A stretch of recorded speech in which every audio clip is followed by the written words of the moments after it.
Hey everybody! I'm here today to show you how to remove efflorescence. In this video tutorial, I will be going over these simple steps for easily removing efflorescence just like this. Let's get right into the video. As you can see, this is a cold room. This has a cinder block wall, a concrete wall, and it's a brick wall, whatever you want to call it. It's a cinder block wall, and essentially there is a substantial amount of efflorescence that has been built up on certain spots of the wall. Now, don't be fooled. These walls have been painted white. So it looks like the whole wall is efflorescence, but essentially there are some spots that you can see. And I'll just show you a few examples. I'll get my shadow out of the way. We have some right there. We have some right over there. We have some all over here. So there's certain spots. Now, before you go about removing your efflorescence or trying to remove your efflorescence, you do want to make sure that it is efflorescence and that it's not white mold. Very important. I don't want you to go and take the steps, and be alarmed that it's white mold. I want you to learn how to tell the difference between efflorescence and white mold first. Once you know for a fact that it is efflorescence, then you can take the appropriate steps to remove it. Now let's get right into the video. The key to removing efflorescence effectively is catching it before it solidifies. So it's basically a salty buildup on a brick wall, a concrete wall, a cinder block wall, whatever you want to call it. Okay, any of those things. It's a salty buildup on any of those things, on a stone wall. And if you leave it for too long, it's going to solidify. It's going to get hard, and you're going to have to create a solution to get rid of it. But I don't want you to get to that point.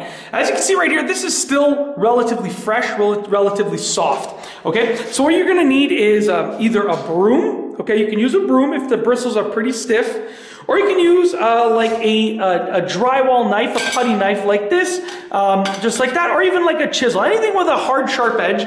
And you're going to want to use a heavy-duty vacuum. You're not going to want to use your household vacuum for this because the pieces that fall off can be pretty harsh, and it can easily just deteriorate a vacuum or ruin a vacuum. So you're going to want to use something like this, like some sort of like a heavy-duty vacuum, an industrial-grade vacuum. Okay. So what we're essentially going to do, you're going to choose one of the tools. It's up to you. Just because I'm using only one hand, I'm going to use this nice little putty knife right here. Make sure you have a sharp edge. What you're going to want to do is just put it up against the brick, the stone, the concrete, the cinder block, and you want to essentially just scrape it right off. Check that out. Just scrape it right off.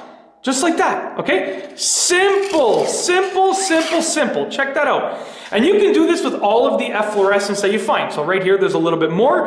I wouldn't go this way because you're gonna get it all on your hands. I mean, it's fine, but at the end of the day, you don't want to get really dirty. So you could just send that down just like that, okay? Let's find some more right over here. I'm gonna try and get my shadow out of the way. Okay, right over here. Once again, look at that. Scrape it right off, just like that.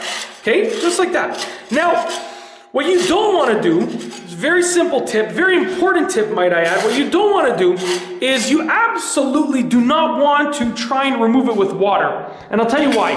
What's going to happen if you try and remove it with water is that essentially the water is going to get rid of the efflorescence off the wall, but it's just going to dilute what's already on the wall. So essentially, the water is going to dilute what's already on the wall, which means that the efflorescence is just going to return. It'll return a little bit less, not as strong, but it's going to return. And if you scrape it off, you're essentially getting rid of the salty buildup on the wall. It might return, but a slim chance. And whatever is causing it to build up, you can correct that. In this case, there is a small water droplet leak here when there's a heavy rainfall.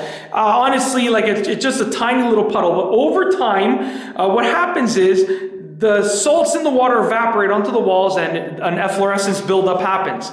But for the most part, you want to get rid of the efflorescence that you have, like I showed you how to do right now, and then you want to fix the problem. And as you can see, when it's on the floor, it's just like this. You can sweep it up. I like to just vacuum it because it's just gets it out of the way. I'm gonna try and get my shadow out of there.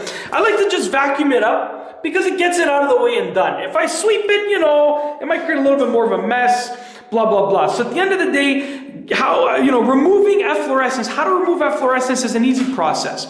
You want to get either a putty knife or a chisel, something small and sharp. You can use a regular knife. I wouldn't recommend it, but anything that's small and relatively sharp, or even a broom, you can just broom it right, you can just sweep it right off the walls, and you want to get rid of it off of the walls and then use some sort of heavy-duty vacuum cleaner to vacuum it up. And that's it. That is essentially how to remove efflorescence easily. I've given you the complete tutorial, very simple, and I've given you some bonus tips about not using water and catching it when it's nice and fresh and soft like that. And that's basically it. If you like this video, please be sure to give it a thumbs up. Let me know what you think down below as a comment.